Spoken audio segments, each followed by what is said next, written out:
Hello friends, welcome back to my channel. আবার একটা নতুন ব্লগ নিয়ে চলেছে। এটা হচ্ছে ডে 6, মানে লাস্ট দিন আমাদের, মানে বেরিয়ে যাওয়ার গ্যাংটক থেকে। তো গ্যাংটকে হোটেলে সকাল সকাল ব্রেকফাস্ট নিয়ে বসে পড়েছি। পুরি আর সবজি ছিল। তো খুব ভালো, ওদের হোটেলের রিভিউ যেরকম দিলাম খুবই ভালো ছিল।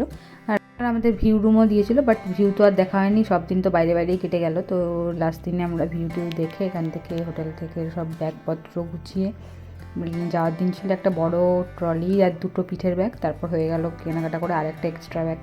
তো সেই সবই আর কি গুছিয়ে টুছিয়ে বেরিয়ে পড়লাম। আর ওদের বললাম যে হোটেলের স্টাফ সব খুব ভালো, তো ওরাই আমাদের ব্যাগটা গাড়ি অব্দি পৌঁছে দিল। ওখান থেকে ক্যাব করে আমরা বাস স্ট্যান্ড অব্দি এলাম, যেখান থেকে শিলিগুড়ি বাস ছাড়ে। যেহেতু আমাদের শিলিগুড়ি ছিল স্টেশন, মানে ওখান থেকেই আমাদের বেরোনোর কথা। আর দেওরালি থেকে সমস্ত কিছু গাড়ি বাস এসব ছাড়ে, মানে এনজেপি হোক কি শিলিগুড়ি হোক। তো আমরা ফার্স্টে ক্যাব করে নিয়েছিলাম হোটেল রুম থেকে, ওখান থেকে দেওরালি অবধি এসে ওখান থেকে আমরা একটা শেয়ারে গাড়ি নিয়েছিলাম। তো শেয়ারে তোমার এনজেপি যেতে বা আসতে লাগে পার হেড 500 করে, বাট শিলিগুড়ি লাগে 400 করে। তো আমাদের 400 করেই লেগেছিলো। আর যদি ফ্রন্ট সিটে বসে যাও তখন আবার 100 টাকা এক্সট্রা লাগবে। তো তোমরা ওখানে বুকিং করো না ওভাবে, তোমরা ডাইরেক্ট এই কাউন্টারগুলো চলে আসতে পারো। কাউন্টারে এসে টিকিট বুক করলে ওরাই বলে দেবে যে কত নম্বর গাড়িতে তোমার এরকম ফ্রন্ট সিট পাবে বা কিছু, আর রেট একই নেবে। তো তোমরা এখান থেকেই বুকিং করো, বাস গাড়ি ড্রাইভারের কাছে গিয়ে বুকিং করো না। তো আমরা ওখান থেকেই করেছিলাম, আর একটু ওয়েট করেছিলাম। 2-3টে পর 2 নম্বরে আমাদের গাড়ি ছিল, তো তাড়াতাড়ি ছেড়েও দিয়েছিলো। 12টার দিকে আমরা বেরিয়েও পড়েছিলাম। 4টেতে আমরা পৌঁছেও গেছিলাম শিলিগুড়িতে। আর আমাদের ট্রেন ছিল 7টা 50-এ কাঞ্চনকন্যা। তো অনেকক্ষণ ওয়েট করতে হয়েছিল। কী আর করা যাবে, একটু হাতে টাইম নিয়ে যাওয়াই ভালো আমার মনে হয়। টাইম ওয়েস্ট না করে, মানে দেরি করে বেরিয়েছে, তাড়াহুড়ো করে ছোটাছুটি করে প্যানিক হয় খুব। তার থেকে বেশ একটু হাতে টাইম নিয়ে যাবো, আরামসে বসবো, ঠিক আছে। তাও ওয়েট করতে হলেও তাও ঠিক আছে, 3 ঘন্টা আমাদের ওয়েট করতে হয়েছিলো।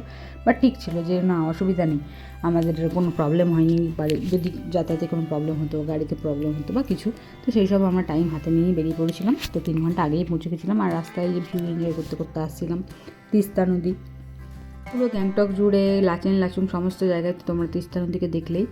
আর যাই হোক, আমরা ট্যাকিং করে ভালো করে একদম রেডি হয়ে বেরিয়েও পড়েছি। আর এই যে ভিউ এনজয় করতে করতে যাচ্ছি। এখানে একটা স্টেডিয়াম টাইপের ছিল, তো সেটা একটু ভিডিও বানিয়েছিলাম। খুব সুন্দর লাগছিলো, গ্রিন কালারের পুরো মাঠ করা আছে। স্টেডিয়াম যদিও এরকমই দেখতে হয়, বাট দেখতে ভালো লাগছিলো বলে আমরা একটা ভিডিও বানিয়ে নিয়েছিলাম। আর তারপর আবার তিস্তা নদীর পার বরাবর একদম সোজা যেতেই থাকলাম।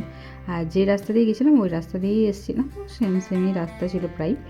এনজেপি আর শিলিগুড়ি ডিস্টেন্স খুব একটা বেশি না, যারা গেছে তোমরা তো জানোই। আর কোনো প্রবলেম সেরকম আমাদের কিছু হয়নি।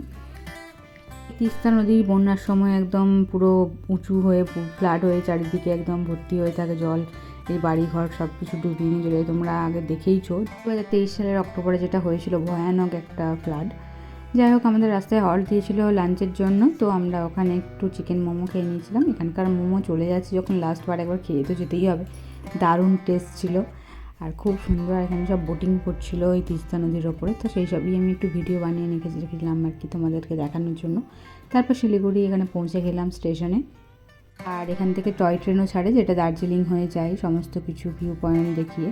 এই যে এখানটায় টয় ট্রেনটার স্টেশনটা, তো আমি সেটাও তোমাদের সাথে শেয়ার করে দিলাম। তারপর এখানে আমরা অনেকক্ষণ, যেটা বললাম, বসেই ছিলাম। একটু টুকটাক করে খাওয়া দাওয়া হচ্ছিলো, মুখ চলতেই থাকছিলো। স্টেশনে একবার এদিক একবার ওদিক করে করে, এই স্টেশন থেকে এই প্ল্যাটফর্ম থেকে ওই প্ল্যাটফর্ম করে আর কি বলবো। আর লাগেজ নিয়ে যাই হোক আমরা পৌঁছে গেলাম আবার ওখান থেকে। রাত 7টা 50-এ ট্রেন ছিল। আর প্ল্যাটফর্ম নাম্বার 3তে দেওয়ার কথা ছিল। 3তে আমরা দাঁড়িয়েছিলাম অতক্ষণ, 3 ঘন্টা ওয়েট করার পর জানলাম যে 4-এ আসছে।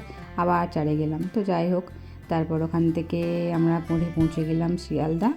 আর শিয়ালদা থেকে একটা ট্রেন ধরে নিয়েছিলাম। ওখানে তো যে কোনো ট্রেন ধরলেই দমদম, তো ট্রেন ধরে আবার দমদম চলে আসলাম। তখন সকাল 9টা মতো বেজে গেছিলো। তারপর রুমে এসে এইসব কেক টেক যা ছিল খাওয়া দাওয়া হলো, ব্রেকফাস্ট হলো। আর চাটা আমরা স্টেশনে খেয়েই এসেছিলাম। আর তারপর আমাদের প্ল্যান হয়েছিল যে এখানে আমাদের একটু চিকেন টিকেন বানানো হবে। আর পরোটাও নিয়ে এসেছিলাম, তো সবাই মিলে একটু পরোটা খেলাম, সবাই ছিল তো সবাই জন্য পরোটা নিয়ে আসা হয়েছিল।